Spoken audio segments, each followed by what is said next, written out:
Why are you entering politics? You know, it's an interesting thing. I feel like I've always been in politics, Alan. As I mentioned, being born a low-caste Indian in India forced you as a child to start understanding why there was injustice in India. One of my earliest memories as a 5-year-old kid was after I played soccer with a friend of mine. I went to his home, and I was denied entrance into his home, in fact told to stand outside, and given a cup of water in a very different cup. I went home to my mom, and my mom said, we are considered Sudras, or lower caste. And in fact, she talked about how she would be shooed away from the well when she was in this small village because she was considered a lower caste Indian. So this is when I came to understand as a child, and it still pains me today to recall that memory, that there was this grave injustice in the world.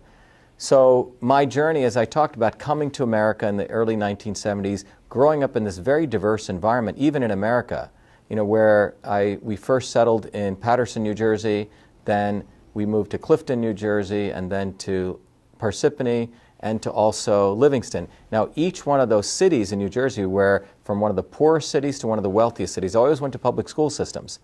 But in that entire journey, I learned the diversity of America, but I also saw the injustices in America.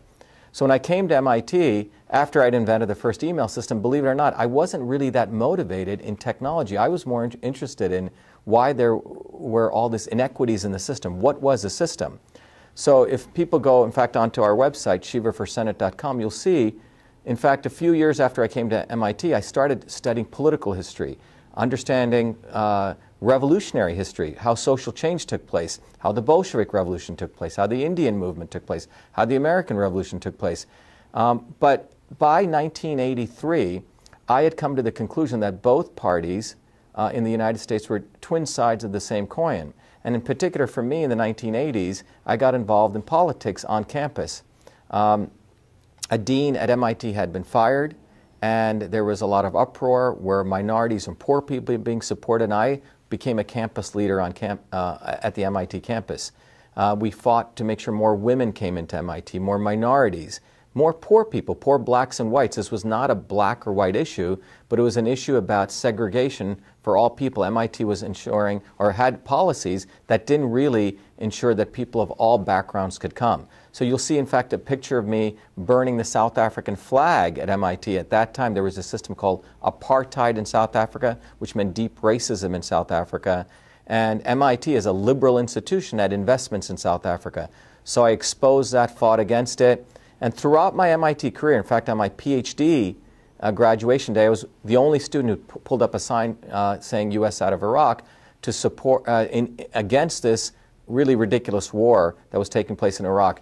As I went on my Fulbright to India, I exposed corruption in the Indian government, particularly in innovation that was taking place in India, corruption and innovation.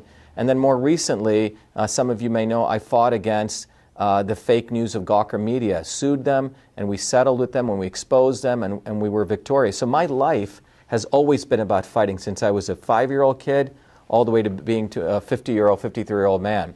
And so for me, entering politics is a natural process, particularly what recently took place in the recent election.